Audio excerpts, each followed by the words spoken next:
So tell me something about organ transplant that would shock most people. Can people pay to be bumped up on the donor list? So what is the salary range for your position? Hi, welcome back to my channel. If it's your first time here, I'm Sarah, I'm a family nurse practitioner, and I'm so excited for today's interview. So today I get to interview Shana. Shana has been in the organ transplant world for the past 8 years and an organ transplant practitioner for the past 5 years. This is such a fascinating area of healthcare that doesn't nearly get enough attention. So I'm so excited to dive in today. We're gonna talk to Shana about what her day-to-day looks like, what inspired her to pursue this field, and most importantly, what advice she has for anyone, especially nurses, who are considering pursuing a similar path. So let's go ahead and jump right into today's interview.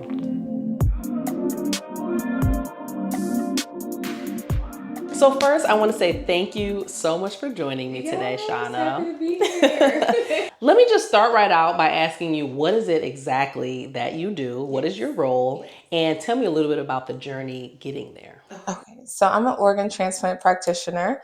Quite a long, lengthy title. So essentially, I go on site to various hospitals across the states, and I clinically manage a patient donor in the ICU, and then I kind of work them up to see what every organ looks like, depending on overall patient's overall clinical picture, kind of what brought them in, any comorbidities, anything like that will play a direct impact on what we pursue organ wise. So, for the heart, we're, doing an echo, lungs, we're bronching just to kind of see liver, kidneys, things like that. We'll get a CT to kind of just have we need a clear picture as to what we're dealing with. From there, I run lists with recipients.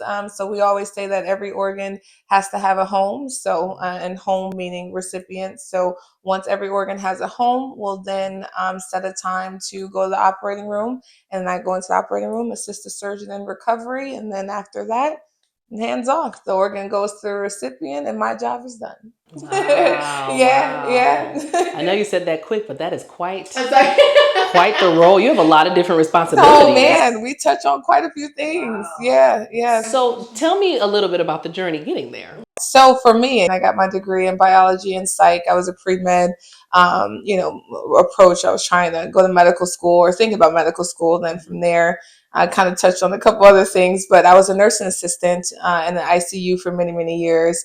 And I would see people similar to myself who would be on site. And one day I literally just inquired just to kind of see, because I thought they were doctors. I'm like, what are you guys doing? You're coming on site and putting in orders and doing all these things. Like, how do you do that? What do you're in the ICU, so they are clinically managing, and then they're going to the operating room. For me, that was the best of both worlds, thinking about going into cardiology and then wanting to do surgery. I'm like, hey, you guys kind of got my life. That's like my dream job at this point. And so I just inquired, and they spoke to my work ethic. They seen how I was even just as a nursing assistant, and I got my foot in the door. I started technically on the tissue side of things, approaching families after someone has passed to see if they would want them to be a tissue donor. And then from there, I just worked really, really hard to prove myself and to become advanced practice, and kind of went into traveling a few years ago as an independent contractor, started my own LLC, Legacy Life Consulting. Congratulations. Thank you.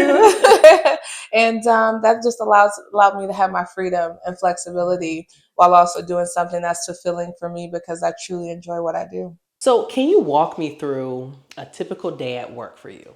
Oh, man. There's not really much of a typical day. We always joke around and say, but I guess I do 24 hour. Well, I guess it depends on where I'm at in the country. Some states I do 24-hour calls. Some states I do 12.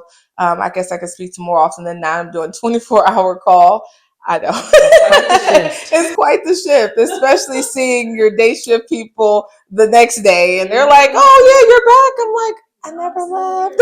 At least that means you look good. Yeah, you try to. You don't look like what you've been through. Hey, listen, it's called an overnight bag. But no, starting out, I would typically get report from my colleague in regards to my donor and kind of what the plan is for the day. Depending on where we're at in the case will depend on kind of what my 24-hour will entail. So if the case is just getting started, then I know I'm doing quite a bit of running around. I'm working up, going on field trips is what we call it. So getting certain testing, that the echo or doing the bronchs, the calves, the CTs, things like that. So you accompany the bedside nurse to all of the different tests. Yep, to all of the different tests. Yep. So that way, we're very hands on because we have to know. Because at this point, if it's a brain dead donor, this is our patient, so we have to kind of know what's happening. And if anybody has any questions, typically I'm the best person to ask because I kind of know what the plan is and what's needed. So from there, we're getting the test. Once all the reports are back and things are done and out the way, then I'm ready to run our list, in which our list has the recipients. We call that allocation. So we'll go into allocation, trying to find a recipient for every organ that we're pursuing. And once we start placing those organs, I make the calls. I'm the one not calling the recipient, but calling the transplant team saying, hey, I have a kidney for you, or hey, I have a heart for you. Have your surgeon, your team look it over. If it's a good fit, then at that point they'll accept. And then I kind of do that with every organ we're pursuing. And then we'll set the OR time, and then, hey, meet me here this day, this time. And we go in there and we do what we got to do. So what's the typical turnaround time? Like when you call the surgeon and then they have to check to see if there's a recipient, what's the typical turnaround time for that? So it depends, because sometimes, I mean, they can't take too long. Like we can't give them hours on end, to make a decision. But typically by the time I make the call, I usually can have an answer. I'll say at most maybe like 2 hours, sometimes give or take, because sometimes the surgeons are in the operating room assisting in other cases or recipients and transplanting. So sometimes it's a little harder if they don't have someone, being able to kind of give an actual official answer. But once I get it, I'll have to get it across the board. So with all the other organs as well, before we can actually set our OR time. So yeah, we usually give them I'll say about 2 hours, about an hour or two. Usually I'll have a good answer. Yeah, well, pretty quick in that regard. But like setting the OR time, it could be the next day, it could be 12 hours later, 24 hours later. Some recipients are on multiple transplant lists, so it depends. If they're on their local transplant list, it's nothing for them to just drive over to the hospital, and then they'll get worked up and kind of prepped and ready and things like that. So it just has to work across the board for the transplant teams, for us and our staffing, for the hospital and their staffing in the OR. So it's kind of like all these different moving parts and pieces and puzzles. And you help to I coordinate help all to of that. coordinate all of that, so that way we can get to where we need to get to. So tell me something about organ transplant that would shock most people. Oh man. So I think of two things. One is, not many people know that you can split a liver. Um, Wait, what? yeah, you can split a liver, and honestly, it can go into two different, recipients, and not. I mean, you can't do that with, any other organ. So we don't talk about that too much, but that is a real thing. I have had that. So Your odds are a lot better if you need a liver. yeah. Wow. Yeah, it's actually pretty crazy. And then with kidneys, that kidney is the only organ that we don't know who the recipient is going to be until after the operating room. And so every other organ, we have to know where this is going, what transplant team is accepting, all those things prior to us getting in there. But yeah, with kidneys, we literally don't know until the kidneys are out of the body, on the back table. We've taken pictures, visuals, sent anatomy, all the things over to the transplant team. So there may be interest, but they're not officially accepting until they see it outside of the body, because they need an overall good picture. They need to know exactly what it's looking like. So you told me that nurses can also be organ transplant practitioners. So do you know their typical level of education or past work experience? So yeah, I actually, because I took the non-traditional route, of course, or whatever, I know a lot of people who are, there's actually MDs in this role. People don't know that, or think that there's NPs in this role. I have a close friend of mine. She has her DNP and she's in this role. So surprisingly enough, most people, nurses wise, they want to step away from the bedside. I mean, we're technically not away from the bedside, but there's one to one, so we don't have to worry about any other patients. It's literally just us and our donor type of thing. And I'm not going to say it's easier, because we have our challenges and our uphill battles, but it's so fulfilling, and I think that alone kind of, helps or whatever, especially a good transition from someone who is bedside managing 2 to 3 patients, critical care setting, to then going to the donation, the transplant side of things and only having just that one. I have a question. Yeah. So, just thinking back to my bedside nursing days, I remember that the practitioners in your role were not always well received by the nurses. Yeah. So, tell me about that. What's your experience with bedside nurses? Are you received well? Do you generally not really experience much pushback? I'm curious. Yeah, it's hard to say because I've went to some hospitals where I'm open arms coming in. They treat me like family, and then there's other hospitals where it's just like, oh Lord, like here come the donor people, because we are. I'll say the two busiest parts of the cases is the beginning of our case and then closer to the time of us getting ready to go to the operating room. The start of our case, we have a whole slew of orders and things that we need and blood draws and cultures and just all. We have 1,001 requests. I know it truly is a reason that we ask for all of these things, because it's not just benefiting or helping us, but it truly is having a direct impact on recipients. So a lot of the things that we request on the front end is to help us on the back end as we get ready to go into the operating room. So it's quite a bit of work. And so yeah, like I said, some people, they're just like, listen, I'm not even single, and you're coming in here asking for all these things and putting in all these orders, and I just don't have the time to deal with this, and because I have other patients. I have other patients that I have to care for and tend for, and that I completely understand it. And I try to be as, honest as I can. Like, I get it. I 100% get it. I'm not here to make your job any harder. So that's why at some hospitals, if they're cool with it, hey, I'll administer the meds. I'll do a lot of the things. Yeah, I'll do a lot of things that I need to do to kind of make things easier. And then we also have our own recovery centers, so sometimes we're not even staying at the home hospital. For example, like we had at this one particular organization that I travel to, we have our own recovery suite inside of a main hospital in a very, very predominant city. And we do everything. We run, from meds, placing our lines, doing our broncs, all the things. We have it. We have our own OR, area, so we don't have to depend on the hospital's OR, because it's stressful to them too. They have traumas and things that come in, and having to accommodate us, in our donor cases, which sometimes can be pretty lengthy. Sometimes it can go quick depending on how stable the donor is, but sometimes it can take hours on end depending on how many organs we're recovering. If we're using, devices to be able to assist us, once we remove these, or it's just a process. And so not everybody's going to always be hands open arms with it, but the ones that are, and even the ones that aren't, they're not like extremely rude about it. The ones that aren't, it's just I try to find a good balance. How can I help you? Help me, help you, help us. Let's just get through this together the best way that we can. That's literally what I try to do. That's my approach. So, yeah, I can imagine that the practitioners in your role, I can imagine that you guys have to have a certain type of personality in order to, approach people in a particular kind of way.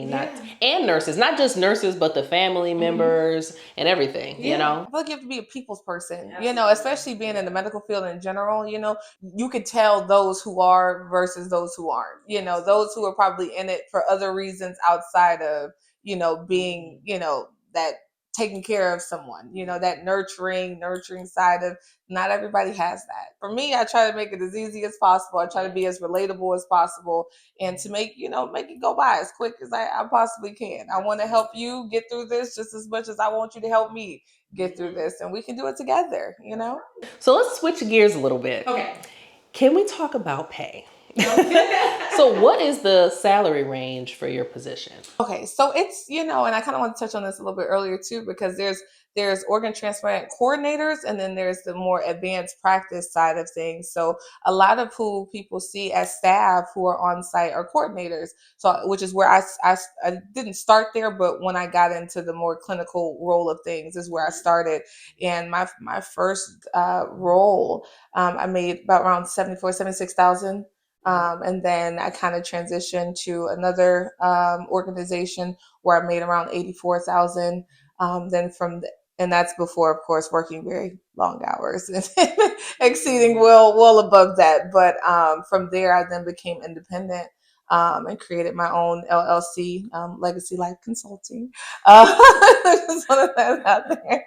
And then I started traveling full time because for me, financially, things have to make sense. And I feel like there's nothing better than to be able to control your own income, essentially. Being able to dictate, and let's not mention tax write-offs. It's very good. So it just made sense to kind of go in that direction. But I guess to answer it, to be a little bit more straightforward, as a coordinator, I'm assuming you can make anywhere between mid 70s to upwards of 90 before, without any like overtime or anything like that. As a independent practitioner, traveling, doing advanced work, anywhere I'll say between 150 to upwards of 300 or more. I've seen. So. Not bad. Yeah, I was about to say not too shabby. So is there such thing as local travel as well, or is it really more so you're being willing to travel around the United States? So there's local travel if you live in the city where the organization has travelers. Like, for me, I live in, Houston. So the Houston organization, which we call them organ procurement organizations, the one that's in Houston, they don't take in travelers. It's just not something that they do. At least not right now. So if I wanted to stay local, that wouldn't be, I wouldn't be able to do that. But Dallas, San Antonio, they do have travelers. So if I wanted to drive 3.5, hours, 4 hours, whatever, to be able to go a little further out to do that, I could. That's a possibility too. And some people do. Some people who live in states where they, the organizations have travelers, they'll just drive on down and it's convenient. They'll write off mileage and, be good to go. But Not a bad deal. Not a bad deal. I love flying though. Let's thank you, Delta. Yeah, you're like a plus. No, I don't know what the different tiers are, but you're up there. You get the points now. Between Delta and Marriott, they take care of your girl in national too. So yeah, it's not. How long are your assignments? So that depends. You can make it as long as you want.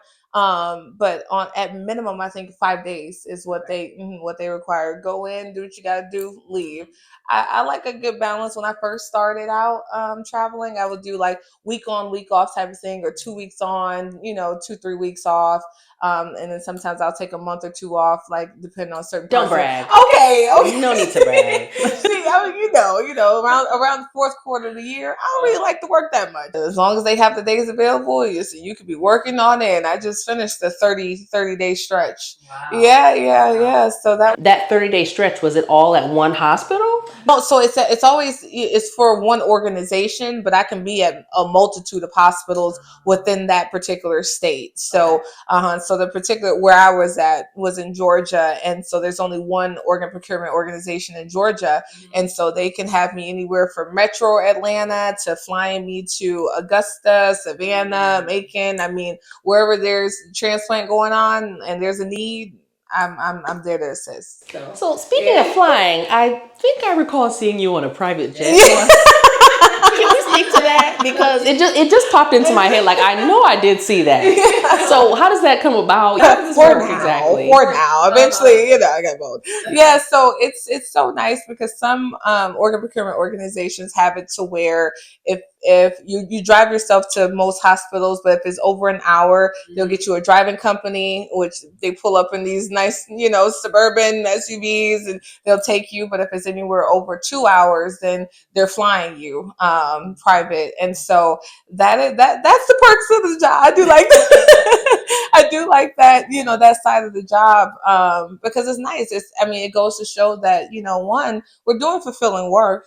Clearly they see a need and they're like, hey, whatever we can do to get you there quicker, to be able to kind of, do what we called you here to do. You're a professional. You're good at what you at your job. So, hey, help. You truly are needed. Fast. Driving hours and hours. We can't have that. We got to get you there and get you there quick. And so, I was going to say that's a plus side of the job. I remember that I saw that on social media. I said, yeah, it makes it hard to go back to commercial. Like us lowly people. Oh, lies. Let me ask you a question that I've always wanted to know. Oh, man. So, can people pay to be... Oh, no. Oh, Let me finish the question. Can people pay to be bumped up on the donor list? No. Do you promise? Would you know though? People can pay. People have to pay to be on certain transplant teams lists, like centers lists. Mhm. And so, if you have the money, if you got the bread, you know what I mean. You can be on multiple. You can be registered through multiple transplant centers, and that's how someone can show up multiple times. Because I can see someone's name a couple different times because they're registered through a couple different transplant centers, whereas someone who probably can only afford to be on just one, you're only going to see them one time, so they're at a complete, I'm not going to say complete disadvantage, but definitely more of a disadvantage to someone who's forking out all of this money, to be on multiple centers just to better their chances. Because hey, if you're in need of a heart and the doctor's only giving you X amount of time to live, at that point you're trying to figure out, hey, it's either I'm gonna spend a little extra just so I can, but the times we live in, the economy we live in, it's tough. It's tough either way you look at it. So, do you know roughly what that costs to be placed on one list? Yeah, so I'm not gonna say I wish I did. I've heard some things, but not to the point to where I feel like I know for sure. But to be able to definitely in speak the on it. thousands, No, in yeah. the tens of thousands, would you I would say? say in the thousands for sure. I wouldn't, not really sure on the tens of thousands, but definitely in the thousands. Yeah. It kind of feels unfair. When you think about it, I mean, in a sense, it just it sucks to think about. Like, what if someone really truly just didn't have it, but really, really needed it? At that point, it's gonna boil down to financial, stability, to security. Like, where are you at? What do you have? Do you have this money saved up? Is your credit in a good spot to where you can go and borrow? Some. I'm just thinking, ahead. Like, dang, if I didn't have it, what would I do? Would I take a loan out to be able to cover this? So there's no, I mean, you would not be able to be placed on any list for all of the lists. They require some kind of a payment or deposit for all of the lists. And so that's the thing. I don't know to what extent they go to. Oh, my heart just goes out either way, because not only are you going through probably the worst time in your life, having to experience all of this and just sitting and waiting, exactly, to now a financial burden on top of that to be able to, try and get to a better standpoint health wise. It's a lot. It's a lot. We all know that many people are very leery about being organ donors. No. So, are there any organ transplant myths that you would like to debunk? Oh man. There, there's one. There's one.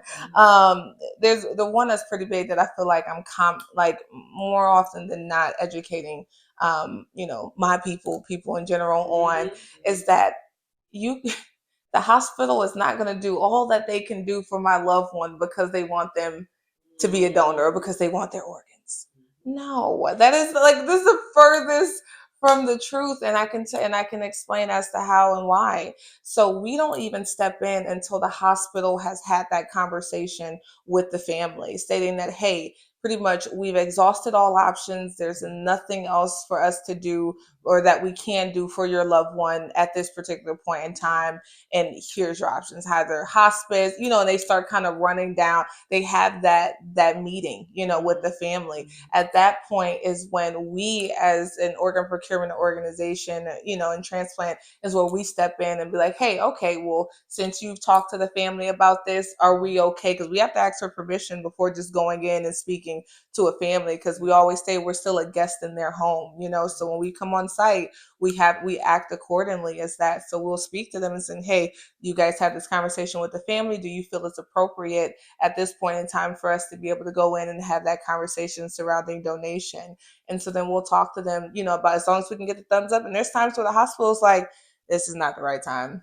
They'll need a little bit more, a little bit more time. And so then we'll revisit the next day or a couple days or however, whatever they're comfortable with. We try and work with them because we're all just, we're trying to be in this together. We're not trying to prolong and take up a bed, because sometimes that is a big thing too, where, as ICUs can be fully, booked. There can be, all the beds are taken. There's no, so let alone now we're saying, hey, we're going to need some days to be able to, work this person up to see if they can be a donor. That sometimes can be a hindrance for the hospital, and will be more of a disadvantage as to why they would want to help us, and so I always like to let people know that, hey, no, sometimes they may not want to talk to us, but by law they kind of have to notify us, so that way at some point we can step in when those conversations are had, so that way after it's all said and done, we can at least give the family, that opportunity to say, hey, your loved one has the ability to be able to help save others,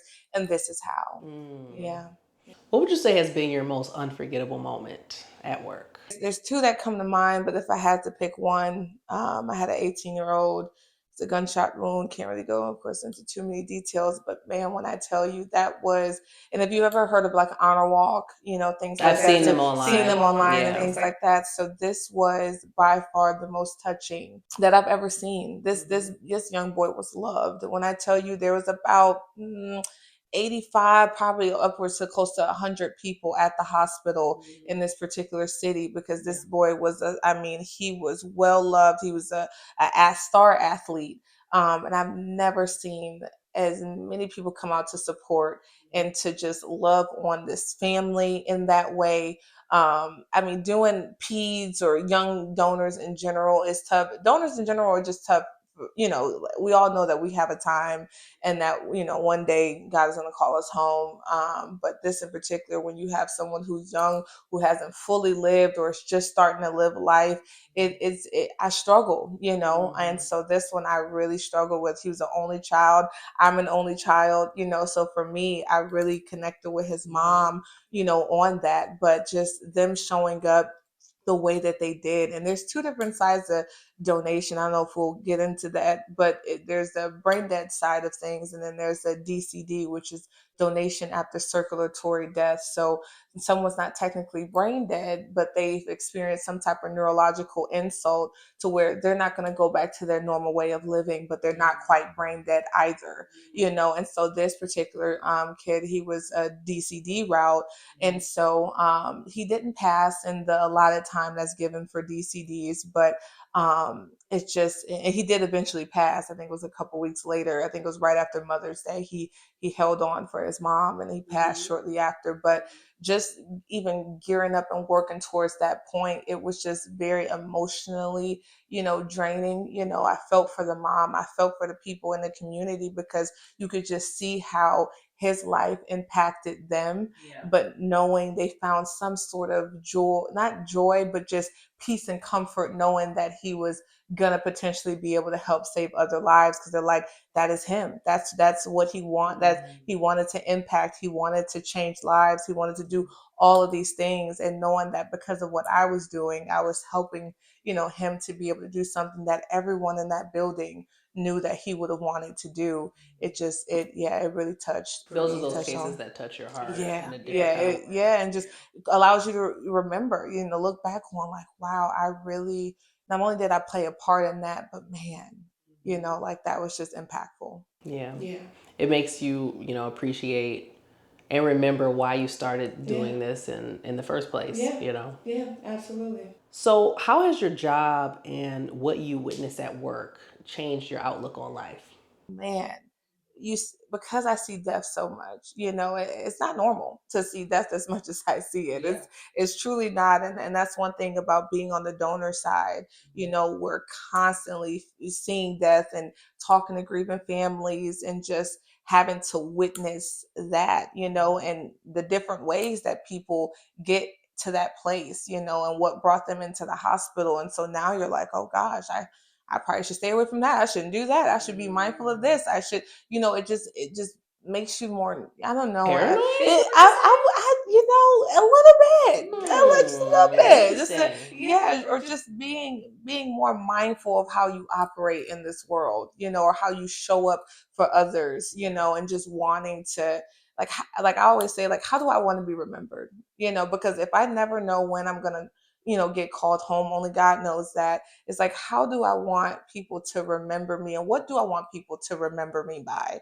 I talk to grieving husbands. I talk to brothers and sisters who expected more time with their family member, who expected more time with their wife, who expected more time with their husband or their child, or their grandma, their aunt. I mean, you name it, friend. Do people have a lot of regret? I see that, and I feel like more often than not, it stems from maybe that last conversation. Maybe going a length of time without talking to their loved one. Or missing a call, or just not being there the way that they might have felt they should have. But because life be life, and as we know, life be life, and so we all get busy. We all have families or things that take precedence or high up on the priority list. But we always have to remember that life is also short, or can be short. We could be here today, gone tomorrow. We never know. We never know. So I always say, live every day truly like it's your last. That's the saying. Live every day like it's your last. But you have to, because you never know when God is going to call you home. You never know when your time is going to come, and when your loved ones is faced with having to make a difficult, decision, which is, I know we kind of were going to touch on this, but I feel it's very important to have those conversations too, to know what your loved one would want, because I seem to face that a lot too, where I'm hearing about, partners or husbands who, or wives who they didn't have those conversations. They didn't want to have those difficult conversations. So now that they're at the bedside, they're not knowing, hey, would my loved one have wanted this? Is this something that, we never talked about it? What a hard place to be in, where you're left guessing, trying to figure it out on your own. Yeah. I mean, those are some of the life's toughest decisions to make. Yeah. You don't know. So just take the guesswork out of it and just have those tough conversations while everyone's living and able to, verbalize what they want. Exactly. And write it down if you have to, get a will, or, whatever you got to do to kind of take that guesswork, like you said, out of the equation, because they're already going through such a hard time in their life, having to, factor in, or to just even having to make decisions because of the circumstance that, is going on around them. But to be able to also now have to try and think for that person, like, hey, would they have wanted this? It's overwhelming. It's too much. It's too much. It's too much. So as much as I possibly can, I try to educate people on, have those difficult conversations now, because at some point, you're going to have them, and it's just a matter of whether that person is here to have those conversations, or, they're not. And now you're faced to think about, hey, would they have wanted this? I don't know. But what if you did know? What advice would you give to someone aspiring to be an organ transplant practitioner? Always be working. So that's, I mean, it's truly one of my favorite things to say, is just to always be working. I worked my tail off to get to where I'm at. And so I mean, there could have been plenty of moments where I gave up, that there's always I always want to be an impact. I kind of touched on that a little bit earlier. I want to be as impactful as I can while I'm here. And so to find something that has fulfilled me in such a way to where it doesn't feel like work, not many people are able to say that. Yeah. That's amazing. Yeah, not many people are able to say that. So I would tell people, if you truly have a heart to help others, if you truly have a heart to make an impact, or to want to do something good, and good in a way of seeing others be able to help others live, a life of or longevity, because of the work that you do, then this may be the career, the career field for you. And if so, just keep at it. Just try, get your foot in the door. Inquiring minds always want to know. Never be afraid to ask questions. Never be afraid to just apply. I feel like sometimes we get so hesitant on applying and putting our applications in for things. But if you're called to do it, you're called to do it. You know what I'm saying? God will get you through it. And so yeah. I like that. If you're called to do it, God will get you through it. So yeah, I would say, look up your local organ procurement organization, because of course you can't come in starting to travel, but look up your local organ procurement organization. Some states have one, other states have, 4 or 5 of them.